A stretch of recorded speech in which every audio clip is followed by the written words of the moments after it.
ब्रह्मांड में हम अकेले हैं? कभी रात में खुले आसमान के नीचे लेटकर तारों को देखा है? उन टिमटिमाते तारों को देखकर लगता है जैसे हम इस अनंत ब्रह्मांड में कितने छोटे हैं। लेकिन यह ब्रह्मांड जितना शांत दिखता है उतना है नहीं। यह एक व्यस्त हाईवे की तरह है जहां हर पल कुछ न कुछ घट रहा है। हमारे सिर के ऊपर अंधेरे के उस पार खगोलीय पिंडों की एक अंतहीन यात्रा चल रही है। इनमें से कई पिंड पत्थर के विशाल टुकड़े हैं जो लाखों किलोमीटर प्रति घंटे की रफ्तार से घूम रहे हैं। हम एक नीले गोले पर तैर रहे हैं जो हमें इन खतरों से बचाता है। लेकिन क्या यह सुरक्षा हमेशा के लिए है? क्या हम वाकई में उतने ही सुरक्षित हैं जितना हम सोचते हैं? जब हम ऊपर देखते हैं तो हम समय में पीछे देख रहे हैं। इतिहास में कुछ चट्टाने और बर्फीले गोले ग्रहों से टकराते रहे हैं।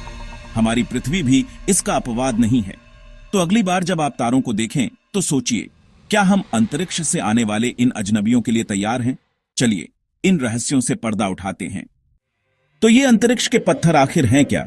इन्हें हम एस्टेरॉयड कहते हैं। ये विशाल चट्टाने हैं जो हमारे सौर मंडल के शुरुआती दिनों से बची हुई हैं।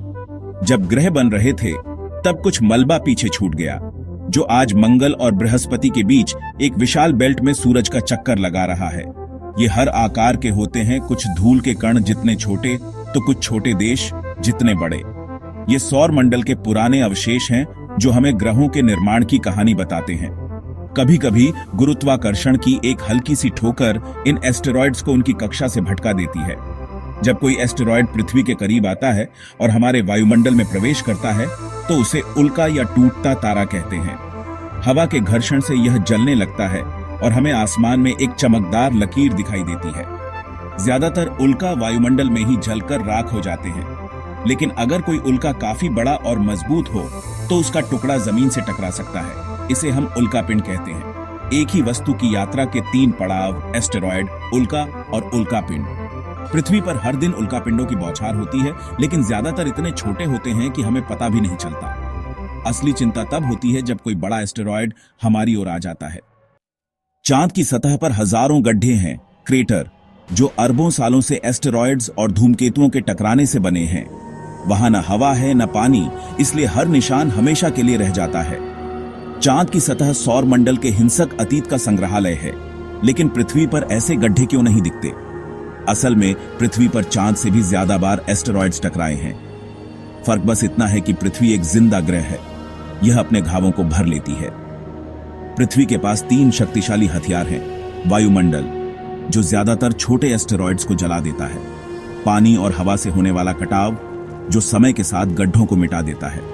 और प्लेट टेक्टोनिक्स, जो पुराने क्रेटर को छुपा देता है। ज्वालामुखी विस्फोट से निकला लावा भी पुराने निशानों को छिपा देता है। इन सभी वजहों से पृथ्वी पर आज हमें सिर्फ 200 के करीब ही बड़े क्रेटर मिलते हैं। हमारी पृथ्वी अपने इतिहास को छिपाने में माहिर है। यह लगातार खुद को नया रूप देती रहती है। हमारा ग्रह लगातार एक खगोलीय शूटिंग रेंज के बीच से गुजर रहा है। हर दिन लगभग 100 टन अंतरिक्षीय मलबा हमारे वायुमंडल में प्रवेश करता है। इसका ज्यादातर हिस्सा धूल या छोटे कंकड़ों के रूप में होता है, जो वायुमंडल में जलकर टूटते तारे बन जाते हैं। एक कार के आकार का एस्टेरॉयड हर साल एक बार पृथ्वी के वायुमंडल में प्रवेश करता है। यह बोलाइट बनकर वायुमंडल में ही फट जाता है। फुटबॉल के मैदान जितना बड़ा एस्टेरॉयड, लगभग 50 मीटर चौड़ा, हर 2000 साल में एक बार टकरा सकता है। यह एक बड़े शहर को तबाह कर सकता है।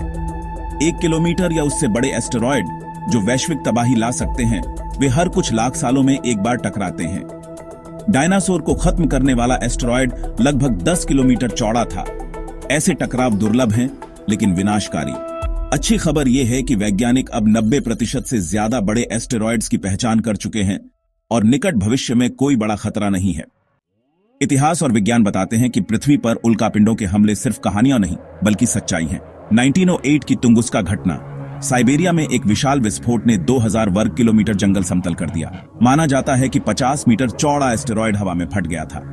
2013 में रूस के चेल्याबिंस्क शहर में 20 मीटर चौड़ा एस्टेरॉयड वायुमंडल में फटा, जिससे हजारों इमारतों की खिड़कियां टूटी और 1500 लोग घायल हुए। 1492 में फ्रांस के एंसेसहाइम में उल्कापिंड गिरा, लोगों ने उसे चर्च में रखा।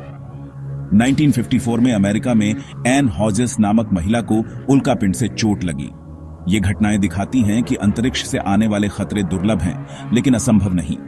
चेलियाबिंस्क की घटना के बाद दुनिया भर की अंतरिक्ष एजेंसियों ने छोटे एस्टेरॉयड्स पर नजर रखने के कार्यक्रमों में तेजी लाई है।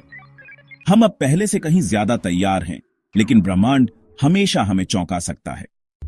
जब हम एस्टेरॉयड के खतरों की बात करते हैं तो अक्सर विशाल पत्थरों की कल्पना करते हैं, लेकिन छोटे एस्टेरॉयड भी बहुत शक्तिशाली हो सकते हैं।